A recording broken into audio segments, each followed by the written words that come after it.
এখন জামাতের যে আর্ট অ্যাটিটিউড থেকে শুরু করে তাদের যে কৌশল এতটা নিখুঁত, বিশ্বাস করেন আমি তো দূরের কথা, পার্লামেন্টে যারা বসে আছেন তারাও বুঝতে পারেন না যে এরা কি পূর্ব দিকে যাবে না পশ্চিম দিকে যাবে, উত্তরে যাবে না দক্ষিণ যাবে, এরা কি এখনো ওয়ার্কআউট করবে। যেই সময়টা আপনি চিন্তা করেন কপাল তাকে বলে, আমার একবার মনে হয় জামাতের লোকগুলোর সাথে গিয়ে কাছাকাছি গিয়ে একটু কপালটা ঘষে আসি। তারা যে দক্ষতা অর্জন করছে সে তাদের কাছে আসলে বিএনপি এবং জামাত, মানে জামাতের যে অবস্থা আছে, বিএনপি এবং আওয়ামী লীগ এখনো শিশু, অবোধ শিশু। আর অন্যান্য ছোট ছোট যে রাজনৈতিক দল তাদের তো একমাত্র দুধদাঁতই উঠে নাই।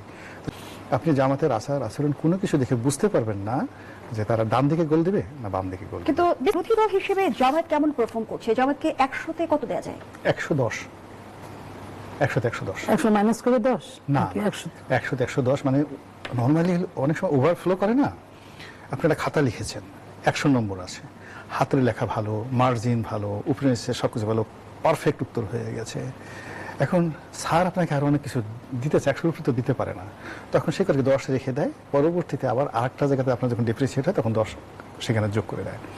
তো জামাতের যে বিরোধী দল হিসেবে তাদের যে পারফরমেন্স, এটা এত ভালো, এত সুন্দর একটা দল কখনো বিরোধী দল হয়নি, মানে পার্লামেন্টের প্রধান বিরোধী দল হয়নি।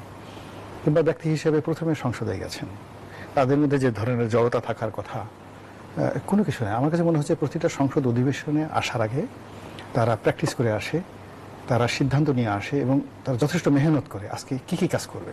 তাদের কোশ্চেন, প্রশ্ন, উত্তর প্রত্যেকটা বিষয়ে একটা রিহার্সেল আছে না। আপনি যাত্রা দলে আপনি তো রিহার্সেল দেখছেন গ্রামে, আমরা গ্রামের মানুষ তো, যে কোনো একটা যাত্রা এখানে হওয়ার আগে 1 মাস 1.5 মাস ধরে নাচ গান এগুলো সব রিহার্সেল হয়।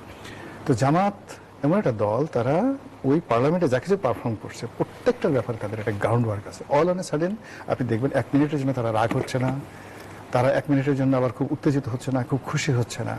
আপনি জামাতের আচার আচরণ কোনো কিছু দেখে বুঝতে পারবেন না যে তারা ডান দিকে গোল দেবে না বাম দিকে গোল দেবে। কিন্তু বিশ্লেষকরা কেন বলছে যে জামায়াত সংসদে নরম আবার রাজপথে গরম, দ্বৈত রাজনীতির এক ধরনের অভিযোগ শোনেন, উঠেছে। যারা বিশ্লেষক জামাত তাদেরকে মনে করে যে এরা এখনো ম্যাচিউরড হয়নি।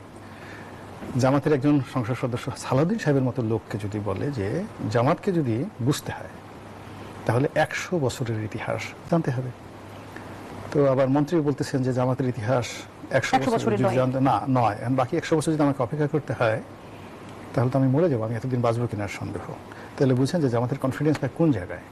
জামাত আসলে যদি বলতেন যে আমাদের এই ইতিহাস যদি আপনাকে জানতে হয় তাহলে আপনাদেরকে অ্যাটলিস্ট 1000 বছরের ইতিহাস জানতে হবে। মোদিদের আগে এটা শুরু হয়েছে আপনার আবু ওয়াহাব নজদিকে দিয়ে, 7ম শতাব্দীতে। তার ইতিহাস আবু ওয়াহাব নজদি যে আইডিওলজিটা নিয়ে আসে সেটা হলো ইবনে তাইমিয়া। ইবনে তাইমিয়া যে আইডিওলজিটা ক্যারি করছে সেটা ইবনে কাসির।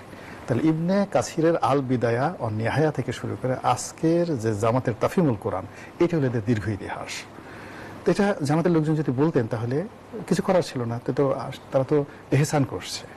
এহসান করে বলছে 1000 বছরের নয়, 800 বছরের নয়, তুমি 100 বছরের ইতিহাস জেনে আসো।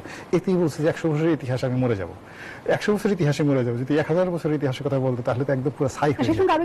এখন জামাতের যে আর্ট অ্যাটিটিউড থেকে শুরু করে তাদের যে কৌশল এতটা নিখুঁত, বিশ্বাস করেন আমি তো দূরের কথা, পার্লামেন্টে যারা বসে আছেন তারাও বুঝতে পারেন না যে এরা কি পূর্ব দিকে যাবে না পশ্চিম দিকে যাবে, উত্তরে যাবে না দক্ষিণ যাবে, এরা কি এখনো ওয়ার্কআউট করবে। যেই সময়টা আপনি চিন্তা করেন কপাল তাকে বলে, আমার একবার মনে হয় জামাতের লোকগুলোর সাথে গিয়ে কাছাকাছি গিয়ে একটু কপালটা ঘষে আসি।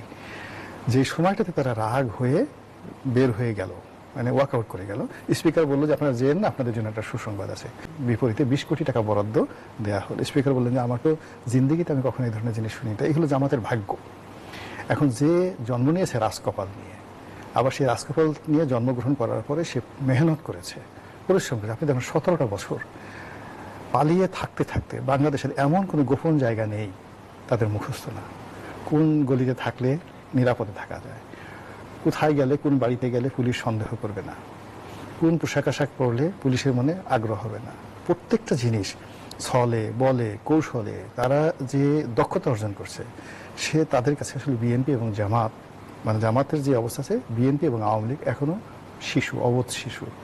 আর অন্যান্য ছোট ছোট যে রাজনৈতিক দল তাদের তো একমাত্র দুধদাঁতই উঠে নাই।